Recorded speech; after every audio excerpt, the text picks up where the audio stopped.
Hello friends, welcome to north star institute. आज के इस वीडियो के अंदर हम Andaman and Nicobar group of island के ऊपर जो जो नेशनल पार्क्स आते हैं वो कवर करने वाले हैं। लेकिन शुरू करने से पहले मैं आपको एक बता देना चाहता हूँ, ये सीरीज का एजेंडा क्या है। ये सीरीज का एजेंडा ये है, हम इसके अंदर हर एक स्टेट के अंदर जो जो नेशनल पार्क्स आते हैं या टाइगर रिजर्व आते हैं वो कवर करने वाले हैं।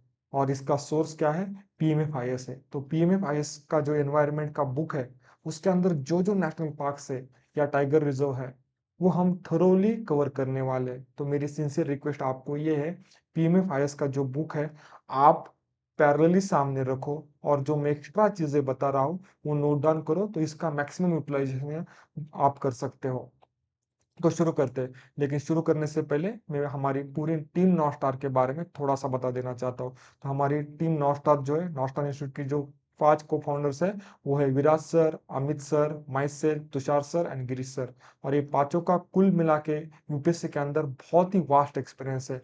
हम 5 लोगों ने कुल मिला के अभी तक 30 मोर देन 30 यूपीएससी की मेंस है वो दी है। और इनमें से बहुत सारे लोगों ने मल्टीपल टाइम्स यूपीएससी का इंटरव्यू दिया है, multiple times Indian forest service का इंटरव्यू दिया है, multiple times Indian forest service के प्री का कट ऑफ क्लियर किया है। तो you can say that it is one of the strongest team to guide you in the UPSC preparation.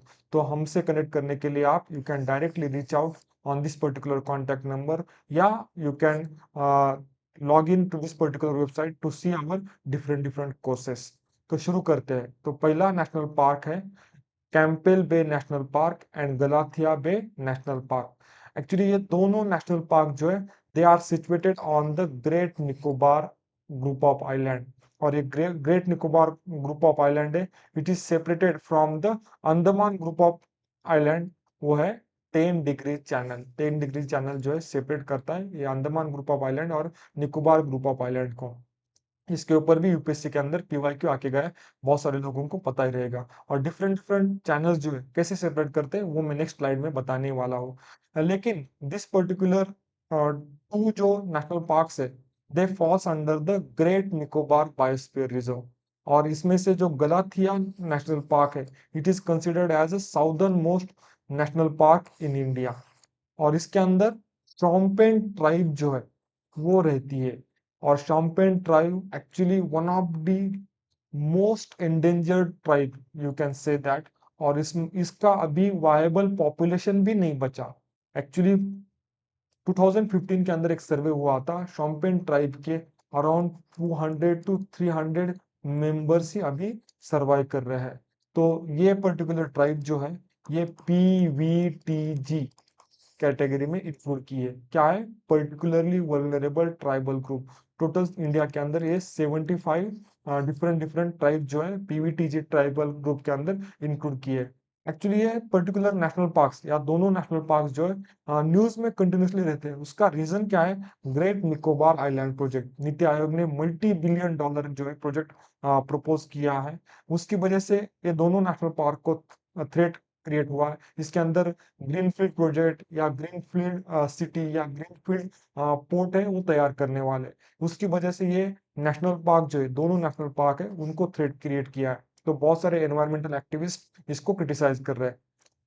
लेकिन वो जो क्या क्रिटिसिज्म है वो मेंस के लिए इंपॉर्टेंट है, प्री के लिए सिर्फ फैक्ट्स हमारे लिए इंपॉर्टेंट है। इसके अंदर कौन सा वेजिटेशन आता है? तो tropical evergreen and semi evergreen. Actually आप सबको पता होगा, ये पूरा Andaman and Nicobar group of island है, उसके अंदर इक्वेटोरियल टाइप ऑफ फॉरेस्ट है। तो बट ऑब्वियस है, tropical evergreen and semi evergreen type of forest है आपको देखने को मिलता है। कौन सी मेजर फौना आपको इधर देखने को मिलती है? Giant robber crab. Giant rubber crab is one of the largest crab on the planet, आप बोल सकते हो। नेक्स्ट है मेगापोड। मेगापोड जो है it is like a quick, आप जो आपकी जो मुर्गी है उसके जैसा ही एनिमल है, लेकिन इंटरेस्टिंग फीचर्स है। मेगापोड जो क्या करता है, ये मेगापोड का इमेज है। मेगापोड क्या करता है, वो लीफ लिटर का या प्लांट लिटर का मोल्ड बनाता है। आपको देखने को मिलेगा प्लांट लिटर का मोल्ड। उसका पर्पस क्या है? मोल्ड माउंट बनाने का पर्पस क्या है? माउंट बनाने का पर्पस है, उसके एग्स जो है वो इंक्यूबेशन इसके अंदर रखता है। दिस पर्टिकुलर जो माउंड है उसके अंदर ये मेगापोड रखता है। और पर्पस क्या है लीफ लिटर से कवर करने का? लीफ लिटर जब डिकम्पोज होता है तो टेम्परेचर बढ़ता है, और टेम्परेचर बढ़ने के बाद वो एग्स का इंक्यूबेशन वो रैपिडली होता है। नेक्स्ट कौन सा फोना मिलता है इधर, तो ये निकोबार पिजन जो है particularly endemic to the Nicobar group of island.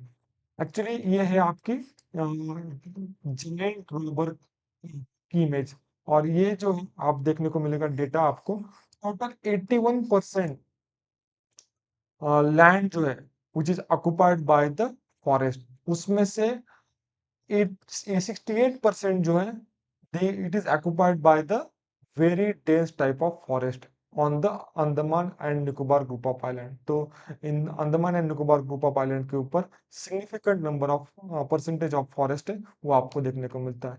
और मैंने जो एक्सप्लेन किया था आपको, 10 डिग्री चैनल जो है वो सेपरेट करता है अंडमान ग्रुप ऑफ आइलैंड को और निकोबार ग्रुप ऑफ आइलैंड को। और इवन 9 डिग्री चैनल जो है आपको याद रखना है क्योंकि ये बहुत न्यूज में है।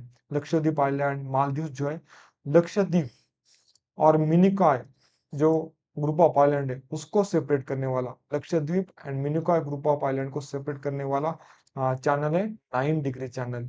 और मिनिकॉय या फॉर दैट मैटर ये लक्षद्वीप लक्षद्वीप एंड मालदीव्स को सेपरेट करने वाला चैनल जो है वो है 8 degree channel. 8 degree channel Lakshadweep group of island और मालदीव्स को सेपरेट करता है। 9 डिग्री चैनल लक्षद्वीप और लक्षद्वीप का जो मिनिकॉय ग्रुप ऑफ आइलैंड है उसको सेपरेट करता है। 10 degree channel Andaman and Nicobar group of island को है वो सेपरेट करता है। इसके ऊपर प्रोबेबल क्वेश्चन बन सकता है, बहुत ही इंपॉर्टेंट है। लक्षद्वीप तो आपको पता है और इवन मालदीव से आपको पता है, बहुत न्यूज में, तो आपको याद रखना है।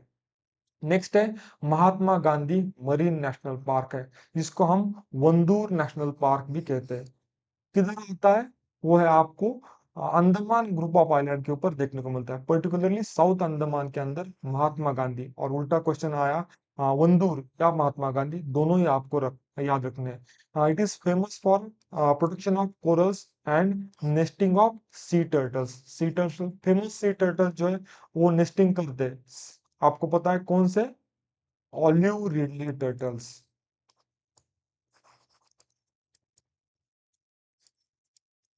आपको एक्चुअली ये भी पता रहेगा ये ऑलिव रिडले टर्टल का फेमस नेस्टिंग साइट कौन सी है, उड़ीसा, उड़ीसा का कोस्ट।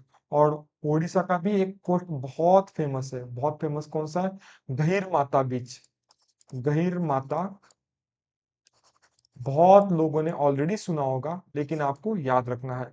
नेक्स्ट है ये पर्टिकुलर जो महात्मा गांधी नेशनल पार्क है या marine national park, it is also famous for mangroves. और मैनग्रोव्स के साथ ये कोरल रीफ्स के लिए भी फेमस है, और कोरल रीफ्स के पर्टिकुलरली फ्रिंजिंग रीफ एक सब टाइप है उसके लिए बहुत फेमस है। 3 सब टाइप रहते हैं, fringing reefs, barrier reefs and atolls. Fringing reef जो है just they attach to the land mass या जो आइलैंड है उसको डायरेक्टली अटैच रहते हैं, या कॉन्टिनेंटल शेल्फ को डायरेक्टली अटैच रहते हैं। There is no space between the water body and particularly land mass, तो directly attach to the land mass आप कह सकते हो। नेक्स्ट है बैरियर रीफ। बैरियर रीफ क्या है, it is separated by the water body, there is some water body between the coral reefs and land mass, तो इसको बोलते हैं हम बैरियर रीफ। और इसका बेस्ट एग्जांपल है great barrier reef of Australia, वो भी बहुत न्यूज में रहता है लेकिन उसके बारे में कब बाद में बात करेंगे। नेक्स्ट है अटॉल। अटॉल जो है सर्कुलर टाइप ऑफ स्ट्रक्चर रहता है कोरल रीफ का, और उसके बीच में मोस्टली वाटर बॉडी रहती है या लगून रहता है, उसको हम बोलते हैं अटॉल। ये मेजर 3 टाइप्स है कोरल रीफ्स के या रीफ बिल्डिंग के। नेक्स्ट है Mount Harriet national park which is close to the port Blair, जो अंडमान और निकोबार ग्रुप ऑफ आइलैंड की कैपिटल है उसके क्लोज है। और ये नाम किधर से आया है, Mount Harriet, Harriet which is a third largest peak of this particularly group of island. तो ये थर्ड लार्जेस्ट है, लेकिन लार्जेस्ट कौन सा है उसके बारे में भी पढ़ने वाले, लेकिन बता देता हूँ लार्जेस्ट है सैडल पीक। और जो हम डिस्कस कर रहे हैं वो है माउंट हैरियट, ये है Mount Harriet which is closer to the your Port Blair. इधर कौन सी मेजर फौना देखने को मिलती है आपको, Andaman wild pigs, salt water crocodile, turtles, और जो मैंने ऑलरेडी बता चुका हूँ वो है जायंट रॉबर क्रैब। और this particular mount Harriet is famous for butterfly hotspot. Next है Rani Jhansi marine national park. अभी मैं क्या बोल रहा हूँ इधर, मरीन नेशनल पार्क। और ये मरीन नेशनल पार्क के अंदर 3 डिफरेंट नेशनल पार्क्स आते हैं, और याद रखने के लिए बहुत ही सिंपल है। बहुत सिंपल कैसे? सिर्फ बटन आपको याद रखना है। बटन क्या है? बटन, 3 टाइप के बटन नेशनल पार्क है। कौन से? North button national park, middle button national park और साउथ बटन नेशनल पार्क। तीनों जो है आपको अंडमान ग्रुप ऑफ आइलैंड के ऊपर देखने को मिलते हैं, और तीनों को कलेक्टिवली हम कहते हैं रानी झांसी मरीन नेशनल पार्क। इसके ऊपर टेरेस्ट्रियल फौना कौन सी देखने को मिलती है? आपको spotted deer, water lizard and monitor lizard आपको particularly evergreen type of forest में देखने को मिलती है, क्योंकि एवरग्रीन टाइप ऑफ फॉरेस्ट है, डोमिनेंट आपको इधर देखने को मिलता है।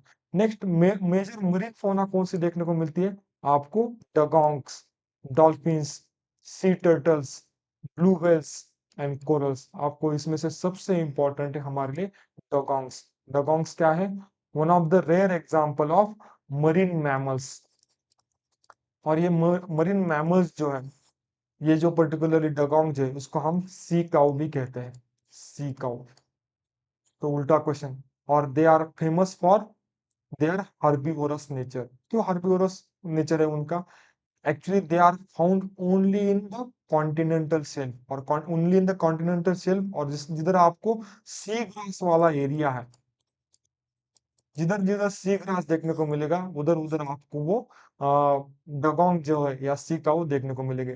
तो मेजर डोमिनेट इंडिया के अंदर एरिया जो है Rani Jhansi marine national park and Tamil Nadu का जो कोस्ट है, उधर आपको ये सी काऊ है वो देखने को मिले। सबसे ज्यादा सी काउस किधर देखने को मिलते हैं? ऑस्ट्रेलिया है, या ऑस्ट्रेलिया का जो कोस्ट है, नॉर्दर्न कोस्ट है, उधर आपको देखने को मिलेंगे। तो आप ये फैक्ट भी इंपॉर्टेंट याद रख सकते हो। नेक्स्ट है सैडल पीक नेशनल पार्क। और सैडल पीक मैंने जस्ट बताया था, which is highest peak in the Andaman and Nicobar group of island, और वो टॉप मोस्ट है, और you can say that northern most है, which is situated on the north Andaman group of island. और उधर कौन सी मेजर फौना देखने को मिलती है? Andaman wild pig, Andaman imperial pigeon, dolphins, whales and salt water crocodile. तो ये इंपॉर्टेंट नेशनल पार्क जो है हमने कवर किए। इसके ऊपर आपको एक पीवाईक्यू, इनडायरेक्टली जो पीवाईक्यू है वो सॉल्व करना है। तो सॉल्व करो, और मैं डिस्कस भी कर, पॉज करके सॉल्व कर सकते हो, मैं डिस्कस करने वाला हूँ। और लॉजिकल कैसे सॉल्व करना है वो भी मैं बता देता हूँ। तो पहला स्टेटमेंट है, Barrel Island volcano is active volcano located in the Indian territory. Next है, Barren Island lies about 140 kilometre east of great Nicobar. Great Nicobar जो है साउदर्न मोस्ट है, और Barren Island which is situated closer to the port Blair. Port Blair के बहुत ही नजदीक है, और पोर्ट ब्लेयर जो है आपका अंडमान के अंदर आता है। तो रफ हो रहा है, ठीक है। तो अंडमान के अंदर आता है, तो ये सेकंड स्टेटमेंट इनकरेक्ट है। और थर्ड स्टेटमेंट देखोगे, the last time Barren Island volcano erupted was in 1991। अभी ये देखो, फर्स्ट और थर्ड स्टेटमेंट को कनेक्ट करना है। फर्स्ट स्टेटमेंट बोल रहा है एक्टिव वोल्केनो, और थर्ड स्टेटमेंट बोल रहा है लास्ट इरप्ट हुआ था। लॉजिकल कनेक्शन नहीं बैठ रहा इसके अंदर। तो मैं इसमें से फर्स्ट या थर्ड दोनों में से एक ही चूज करना पड़ेगा आपको, क्योंकि दोनों स्टेटमेंट कॉन्ट्रडिक्टरी है। और फर्स्ट स्टेटमेंट ऑब्वियसली आपने एनसीईआरटी के अंदर भी पढ़ा है, only active volcano in India is Barren Island. तो फर्स्ट स्टेटमेंट सही आता है, थर्ड स्टेटमेंट कॉन्ट्रडिक्टरी इसलिए इनकरेक्ट हो जाता है। तो आंसर इज ए। तो ये इनडायरेक्टली भी जो ज्योग्राफिकल मैपिंग के इनडायरेक्ट क्वेश्चन है, वो भी आप ये एनवायरमेंटल मैपिंग के थ्रू कवर कर सकते हो या टैकल कर सकते हो। तो थैंक यू, मिलते हैं नेक्स्ट वीडियो के अंदर विथ नेक्स्ट डेट।